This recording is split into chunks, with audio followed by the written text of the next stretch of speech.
Olá, tudo bem? Seja muito bem-vindo. Eu me chamo Rodrigo Bastos Monteiro e aqui nesse canal sempre trago vídeos relacionados ao mercado financeiro, empresas e gestão. No vídeo de hoje nós vamos falar sobre produtividade, mais especificamente da produtividade relacionada a uma atividade que é claramente a atividade humana. Se a gente estivesse inspirado por Jean-Jacques Rousseau, nós íamos, um filósofo do século XVIII, nós íamos dizer que essa é a atividade que nos diferencia dos demais seres vivos do planeta Terra, né? Nós conseguimos aprender, né? Os nossos mecanismos de comunicação, os nossos mecanismos biológicos e sociais de comunicação permitem que a gente estude. E quando a gente estuda, a gente modifica a nossa vida, a gente modifica a nossa realidade. Então, melhorar a produtividade no estudo tem tudo a ver com a administração, com a nossa vida humana, com o que a gente quer de desenvolvimento para todos nós, né? Então, a gente já vai começar o vídeo, só que eu queria te pedir para se inscrever aqui no canal, assinalar o sino das notificações aí, para que todas as notificações de vídeos novos fossem direcionadas para você no seu celular ou no seu e-mail. Também gostaria de te pedir que você deixasse uma curtida aqui nesse vídeo e comentasse depois, no final do vídeo, se tem alguma coisa a mais que você faz de estudo, além do que eu estou te mostrando aqui, tá? Então a gente vai falar de plano de estudo, porque é um tema realmente super relevante, e a primeira coisa que eu preciso te dizer é que você precisa sempre ter uma meta de estudo.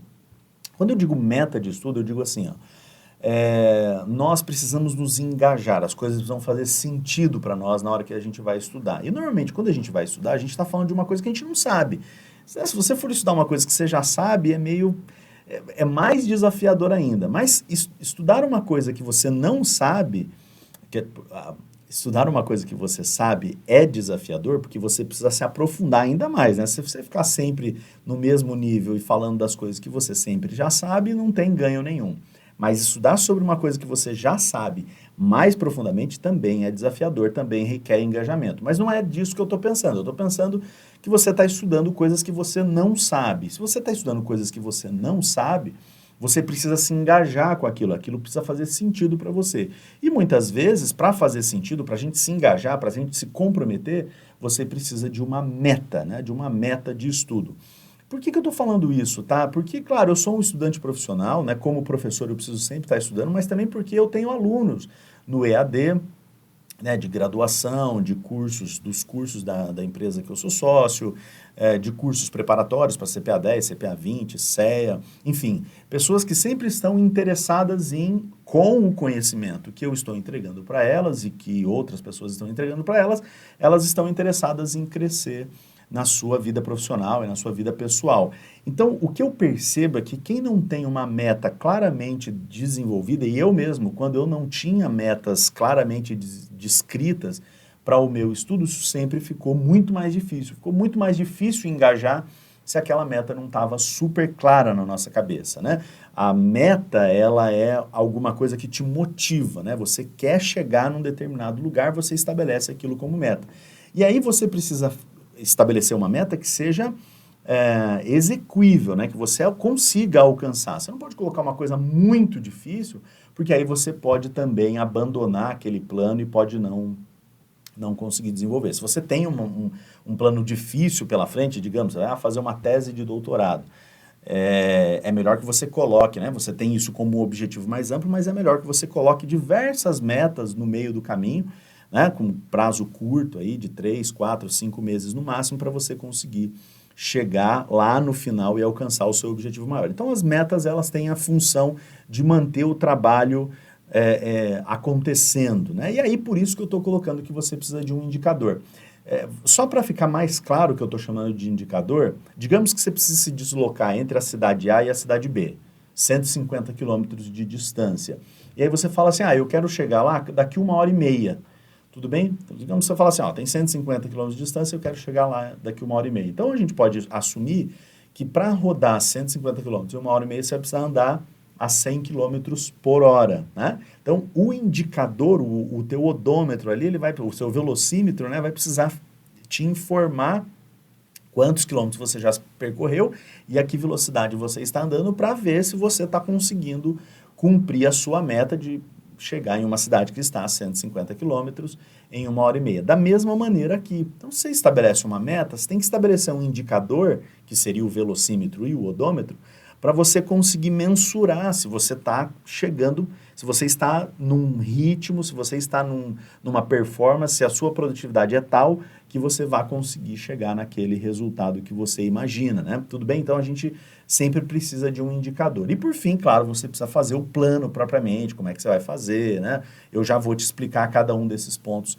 aqui com detalhes. Bom, a meta até já ficou mais claro, e aí eu vou explicar os outros dois, o indicador e o plano de estudo, com dois exemplos, né? Um primeiro exemplo mais simples, assim, digamos que uma pessoa, eu estou gravando esse vídeo em janeiro de 2021, e digamos que a pessoa quer, até março de 2021, ela quer ser aprovada numa certificação financeira que CPA 10, né, que é uma certificação que tem para quem quer trabalhar em banco. Beleza. Então, você tem aí 75 dias pela frente, aproximadamente. Então, é um prazo legal, a meta está com uma data, né, março de 2021, você tem um período de tempo legal, você tem, é execuível, é motivador, então, bacana. Isso aqui é uma primeira meta que dá para alcançar. Uma outra meta aqui, por exemplo, né, dependendo de quem estiver assistindo esse canal, elaborar uma pesquisa até junho de 2021. Eu estou fazendo aqui mais ou menos tentando atender dois públicos, né? O público de estudantes mesmo, que sempre estão por aqui buscando informações sobre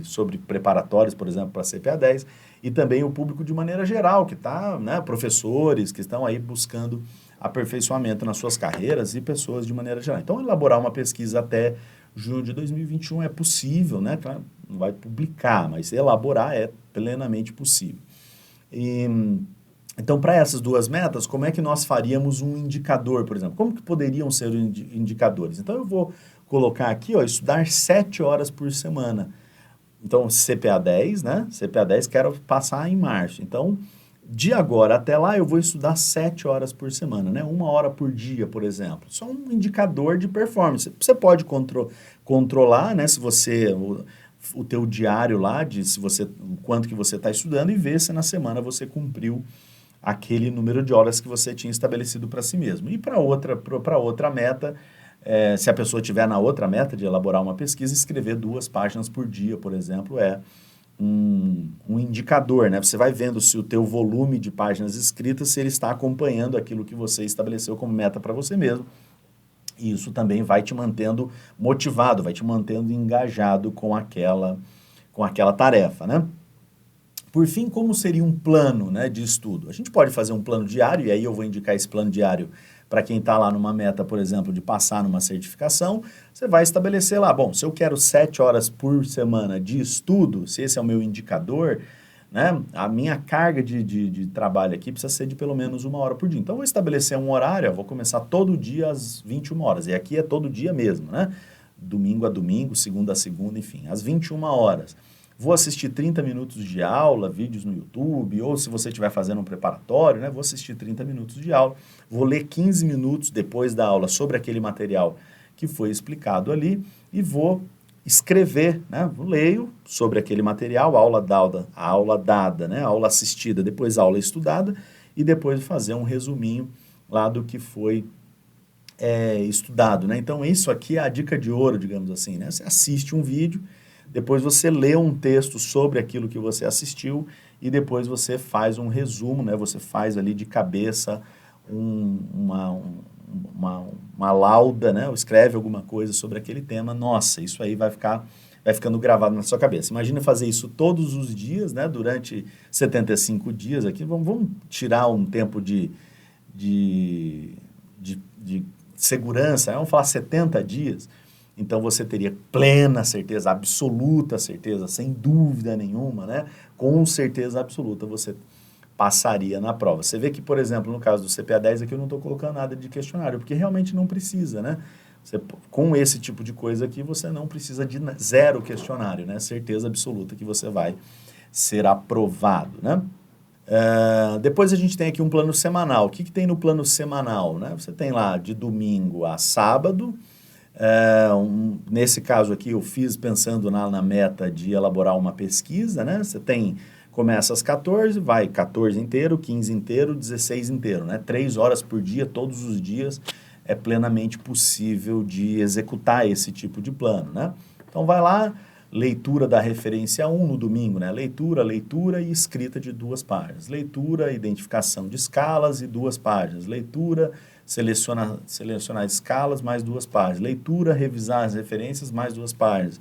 Criar questionário e revisar as referências, mais 2 páginas. Revisar questionário e revisar as referências, mais 2 páginas. Coletar respostas, teste para o questionário.